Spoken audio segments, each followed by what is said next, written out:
नमस्कार, जय हिंद, वंदे मातरम। स्वागत है आपका आज की महत्वपूर्ण और बड़ी खबरों में। देश दुनिया की तमाम खबरों के साथ जानेंगे वैश्विक महामारी के ताजा अपडेट्स। जी हां, आज की बड़ी खबरों में जानेंगे इस राज्य में अगले 24 घंटे में चलेंगी 79 श्रमिक ट्रेन।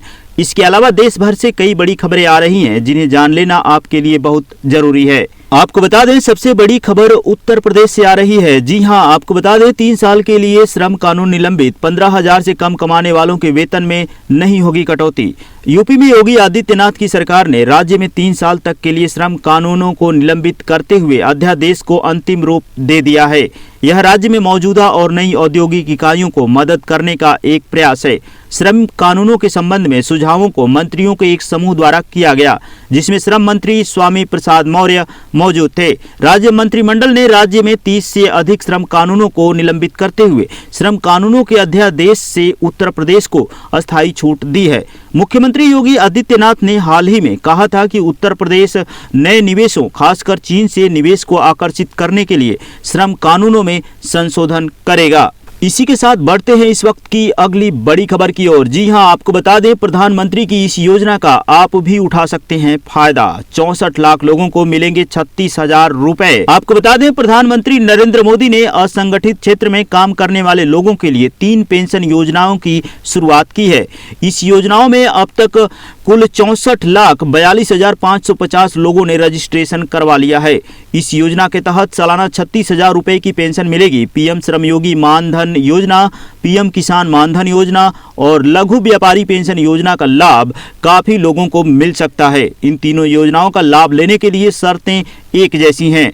आइए जानते हैं कुछ शर्तों के बारे में। जी हां, इस योजना की औपचारिक शुरुआत प्रधानमंत्री नरेंद्र मोदी ने 5 मार्च 2019 को गुजरात के गांधीनगर से की थी। इसके लिए रजिस्ट्रेशन 15 फरवरी से शुरू हो चुका है। दिहाड़ी मजदूरों और असंगठित क्षेत्र में काम करने वाले श्रमिकों को हर महीने पेंशन देने के लिए यह सबसे बड़ी योजना है। इस योजना के तहत 60 साल की उम्र पूरी होने के बाद मजदूरों को हर सालाना 36,000 रुपए यानी हर मंथ 3,000 रुपए की पेंशन मिलेगी। इसी के साथ बढ़ते हैं इस वक्त की अगली बड़ी खबर की ओर। जी हां, आपको बता दें सीएम योगी ने दिया आदेश, 1 हफ्ते में पूरी हो जाएंगी 69,000 शिक्षकों की भर्ती।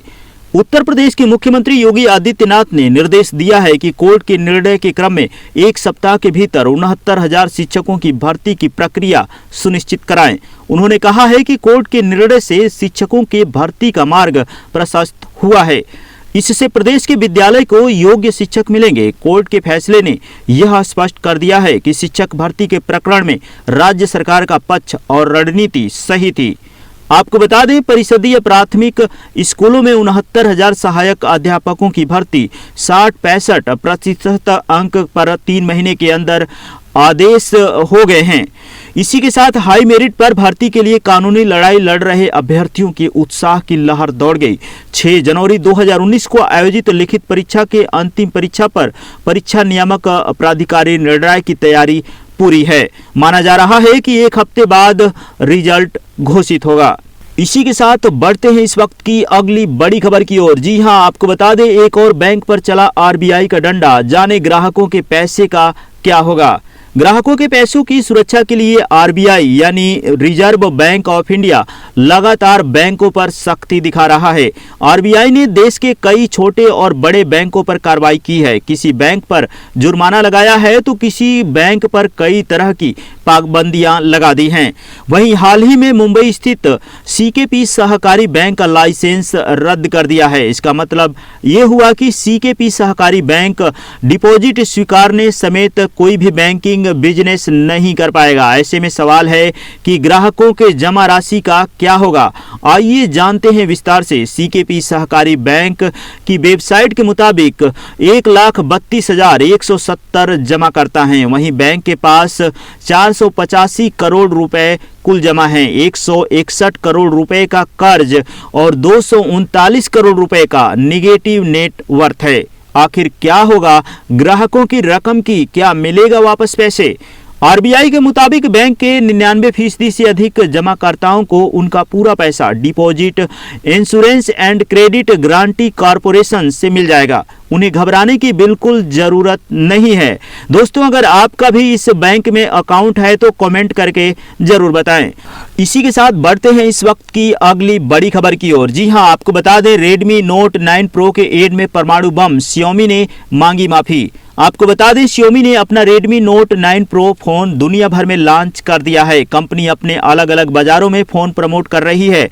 अब जापान में एक प्रमोशन को लेकर कंपनी को माफी मांगनी पड़ गई है। आपको बता दें, चीनी स्मार्टफोन निर्माता Xiaomi ने रेडमी नोट 9 प्रो के एक विज्ञापन को लेकर सार्वजनिक तौर पर माफी मांगी है। Xiaomi ने यह विज्ञापन जापान में जारी किया था। Xiaomi ने फैटमैन और परमाणु बादलों के साथ फोन के विज्ञापन के लिए न्यूक्लियर बम के ग्राफिक का इस्तेमाल किया। याद दिला दें कि परमाणु बम हमले के लिए अमेरिका ने फैटमैन कोड का इस्तेमाल किया था। दूसरे विश्व युद्ध के दौरान परमाणु हमले में जापान का नागासाकी शहर पूरी तरह से बर्बाद हो गया था। हालांकि अभी इस बात में स्पष्टता नहीं मिली है कि आखिर Xiaomi ने अपने स्मार्टफोन के विज्ञापन में परमाणु हमले जैसी आपदा से क्यों जोड़ा।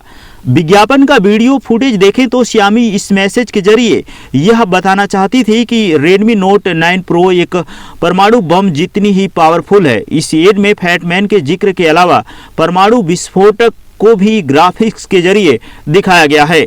रिलीज के तुरंत बाद रेडमी नोट 9 प्रो के इस विज्ञापन को काफी आलोचना झेलनी पड़ी। इसके बाद Xiaomi जापान को वीडियो हटाना पड़ा और माफी मांगनी पड़ी।